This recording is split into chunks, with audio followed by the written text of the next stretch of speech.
I'm a student, and I couldn't afford to take off a whole day to talk about an incident, so I agreed. He didn't come inside my place, we chatted at my door. He asked me for ID, so I gave him my driver's license. He wrote down my information, including my number, and told me he would be in contact. 2 days later, I spotted him at my building after coming home from class. He asked me how my neighbors were doing, and I said fine, trying to get into my building. He stopped me and said he thought he and I had chemistry the night we met and asked me out. I told him I had a boyfriend, a lie, and sidestepped him into my building. The next day, I got a call from my grandmother. She told me that a nice police officer came by and was asking very personal questions about me. The person she described sounded exactly like the police officer who asked me out.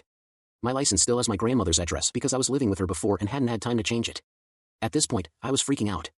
I told her not to talk to him and not to answer the door if he came back. 2 weeks ago, I was walking home from class and jaywalked to get to my building. I heard someone calling my name, so I turned around, and it was the police officer again. He told me he could fine me for jaywalking because it's illegal, but he wouldn't if I went out with him. I told him again that I'm seeing someone, but he said my grandmother told him I was single. I explained that it was a new relationship, so she wouldn't know. He said he would hold off on the jaywalking ticket, but not for long. It's been a few weeks since that confrontation, but I see him pretty often. I live in a safe neighborhood, but he always seems to be parked somewhere near my school or apartment building. I'm on a student visa, I'm Canadian, and I can't afford to have a ticket on my record. But I'm also very worried that this police officer will escalate the situation if I don't go out with him. I told one of my closest friends about this, and she told me what the police officer was doing was romantic and that I was an idiot for not going out with him. Update.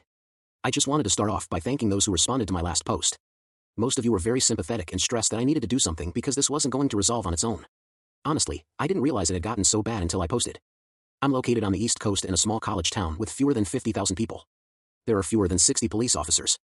From social media accounts, I was able to find 2 other police officers, his brother and cousin, who share the last name of the officer who has been begging me to date him. I first interacted with this police officer in late March or early April, so this has been going on for a couple of months now. Some of you were concerned about my grandmother. After the officer visited her, she moved out in May, which is why I moved out. She now lives in a senior home hours away from me, so she's fine. The campus is pretty much empty now that the spring semester finished in May. My friends are gone. The only reason I stayed for the summer was because I secured a student research position. I'm kicking myself now for staying, but there was no way I would pass up this opportunity. The morning after I posted, the officer came knocking on my door. He kept singing my name while he knocked, yes, really creepy. I didn't answer. He came back a few hours later.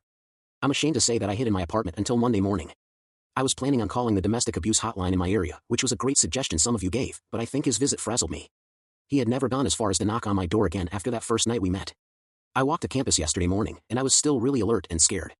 I ran into one of my professors from last semester, and she could see that I wasn't okay, so she took me to her office. It all came tumbling out after that. I told her everything that had been happening. She was super sympathetic. I told her the officer's name, and she didn't look surprised at all. According to her, he's done this before to multiple women. Some women have filed complaints, but nothing has happened because his dad is well connected. The officer has a pattern of escalating once complaints are filed. I told my professor that I was planning on seeking out the victim advocacy group, but she cautioned me against it. Apparently, when the spring semester ends, a lot of people take the summer off, and the offices are staffed with locals. The sister of the officer who has been harassing me currently works at the one I was thinking of calling. She stayed with me while I called another advocacy group a bit farther out of town. She also connected me to a lawyer, also out of town. The professor got her son to walk with me to and from campus.